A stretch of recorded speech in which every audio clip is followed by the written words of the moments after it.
Hey everybody, I'm Tara from Crooked Row, and today I am in the greenhouse because it is a cold, wet, rainy day.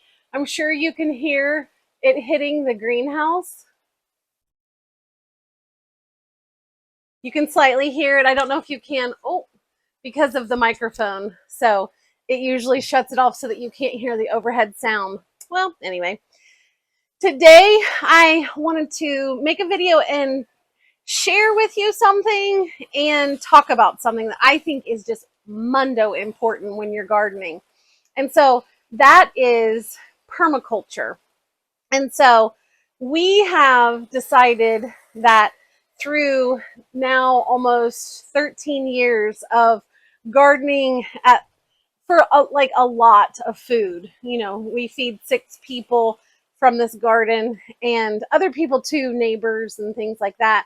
But one thing that is very, very important people are starting to lose is that you have to feed the ground. And fertilizer is not enough. You want your ground, even if you're doing it in boxes, you still want your ground to be fed. And so every year, and then halfway through the year, if you're gardening in boxes, halfway through the year, at the beginning of the year, and then halfway through the year, you're going to want to feed that soil that you have in those boxes. Some people will bring in compost and just other nutrients that might be missing, which means that they're testing their soil. Um, but people who are gardening in the ground, I'm very I'm a very no nonsense person. I like to have the simplest, most sustainable way possible. And I don't want that word to get ruined in some sort of political, I don't know, mumbo jumbo. Sustainability is super important to the homesteader and the gardener. And so we have decided that we are going to get 2 things that are going to not only fertilize the ground, but also work it a little, and it's going to feed the soil in that area. Now, we had corn in the area this year that we call the cage, and corn is just a known, it pulls so much nutrients out of the soil. It's a heavy, heavy feeder. So we knew that this year was going to be about feeding that area. And so this is kind of our little trial at this type of permaculture. And so what am I talking about? What are the 2 fertilizers and ground workers that I'm talking about? Well, I'm talking about petunia and tootsie.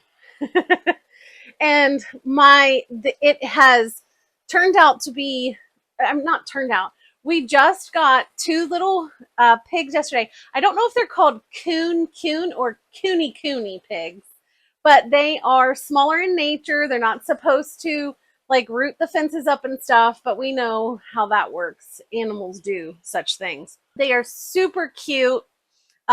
We have put in a temporary shelter that Elijah built in our cage.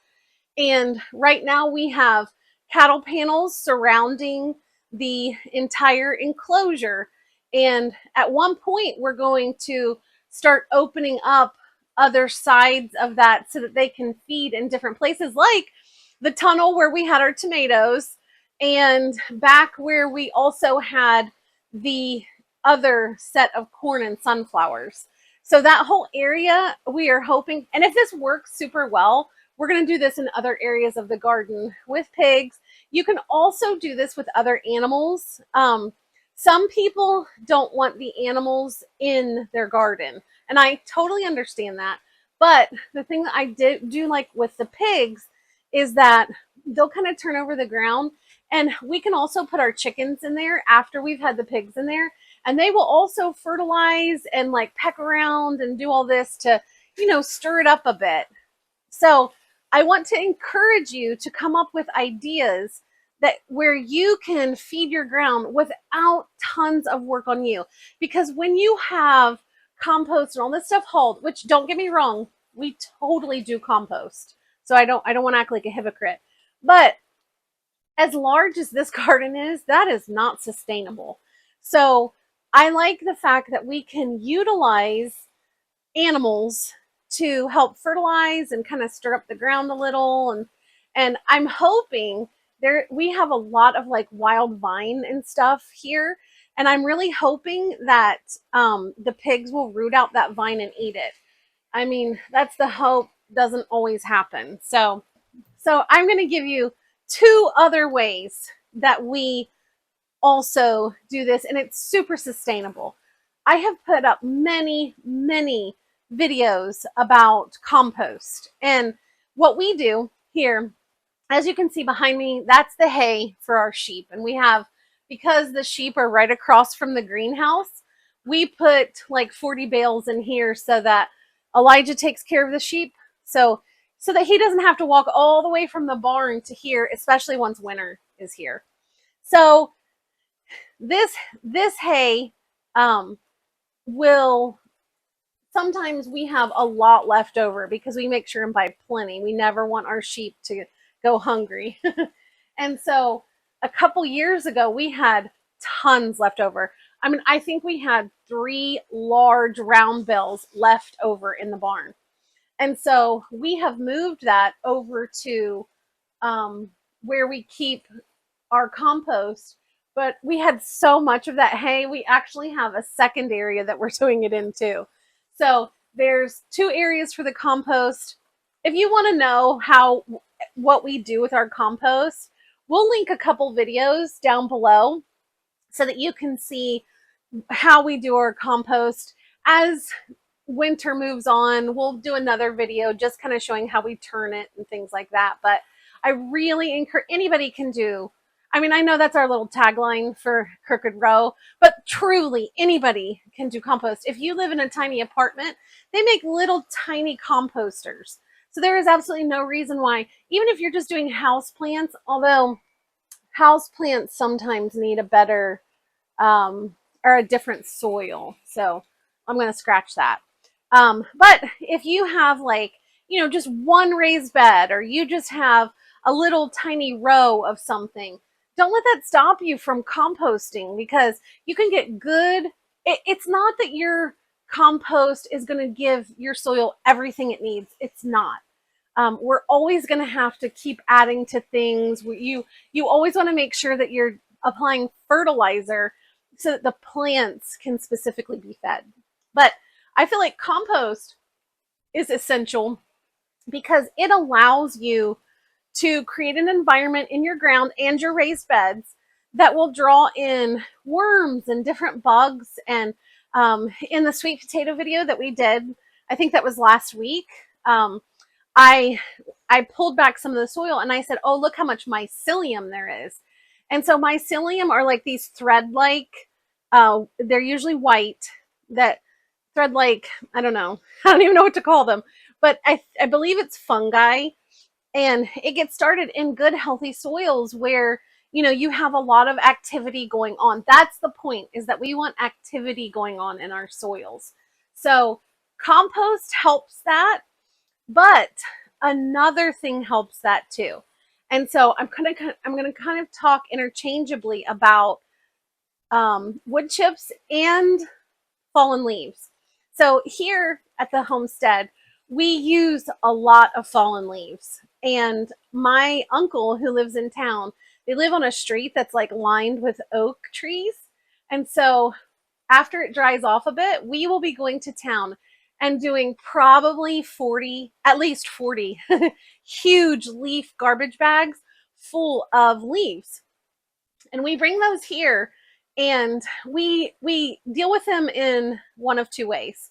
We will either keep them bagged, because they will compost beautifully in those dark colored bags. You just lay them out, and you can like poke a hole in it so that it doesn't get overwhelmed by like sludgy material. And it'll kind of drain out a little bit. Some people will put like a few holes in the bottom so that it can have a little bit of drainage. There have been years that we totally forgot to do that, and we opened it and it was just beautiful composted material. I loved it. But last year, we didn't put it in any bags, and we just did it in a huge pile over by the tunnel by where we had our tomatoes this year. And that worked beautifully too. And it composted really, really well. Now, if you don't keep it in your bags, it's not going to compost down to like a fine material. So if you want it to be a fine material that you're going to add to your beds, keep it in the bags. But we're not so worried about that. And we also utilize it as mulch around the plants. So it being a little bit bigger, and then we just kind of like, rub it in our hands to break it down just a little bit before we put it around, especially our tomatoes, because our tomatoes and our fruit trees, I worry a lot about any kind of weed competition. We just put too much into the tomatoes and the fruit trees. The fruit trees, it's not even that we're putting a ton of work into them, it's the time that we put into them.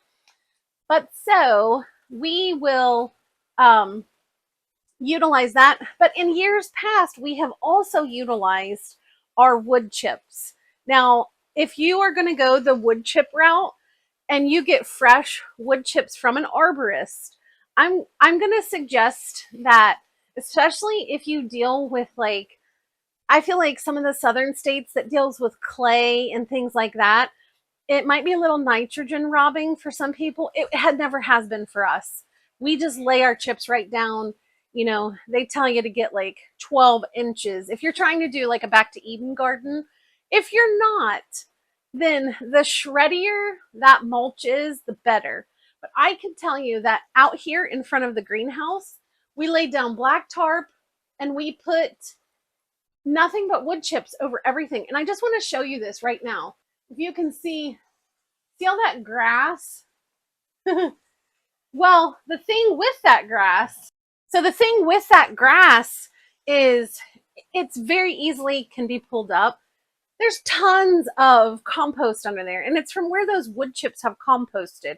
So that is another way. If you just even get a truckload full and you let it set and you do nothing with it, you just keep it there for a bunch of years. When you pull back that pile, you'll notice, especially the further down you get, how much that has broken up. And so it has become this beautiful composted material. If you have bad soil, I highly suggest doing Paul Gauchi's method of the Back to Eden gardening. You have to really listen for what he's saying. You have to use arborist chips so that has leaves in it. And so remember, this really, if you think about what he's saying without saying it, it's a balance, it's a ratio of carbon and nitrogen.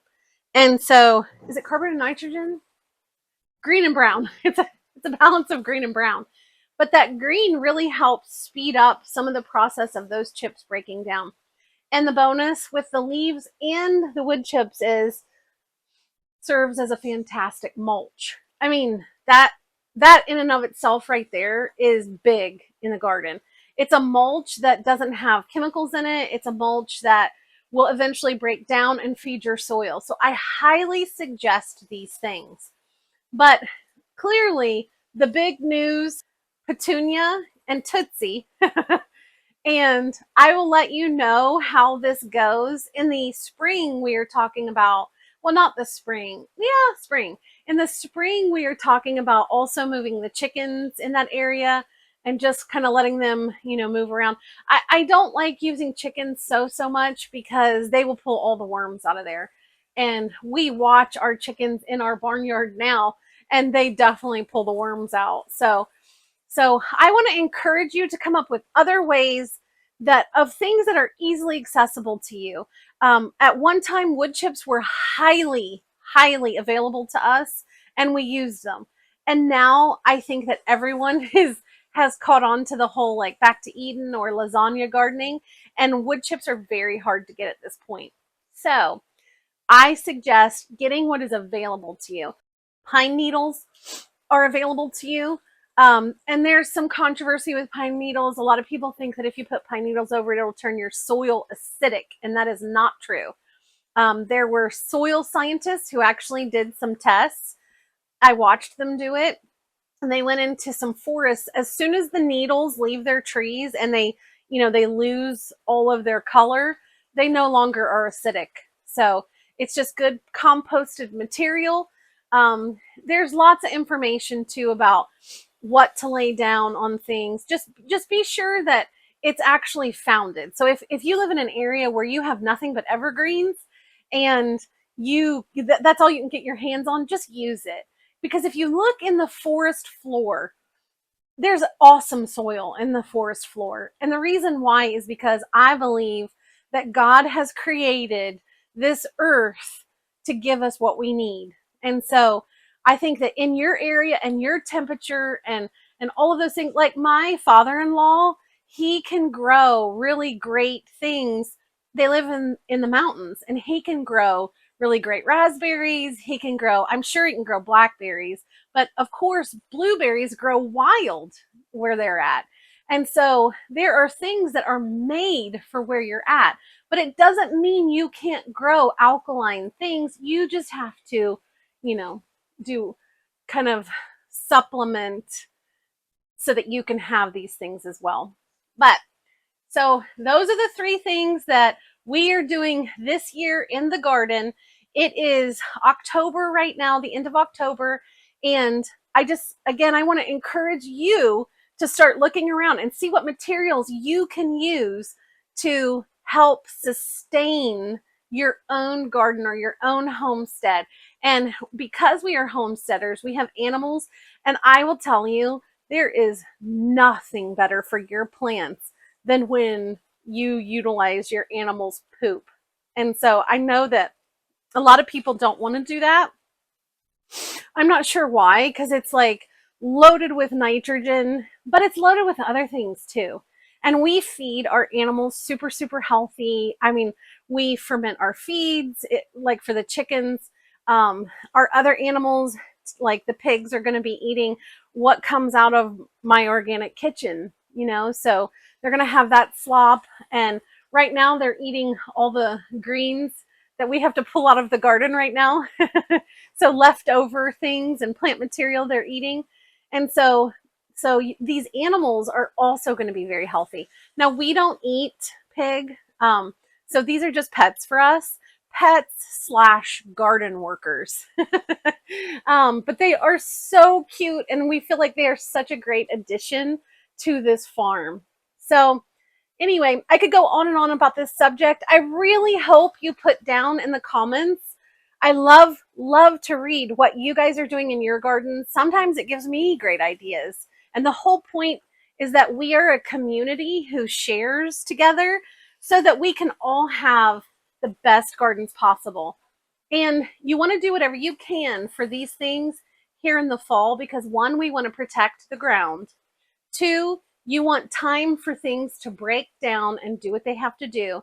And if you're utilizing animals, please don't forget that poop that they're going to be pooping on that area does need to break down, and they do need about 6 months to be fully broken down, like to utilize as compost. I think that it will be fine how we're doing it if it's like 4 months instead.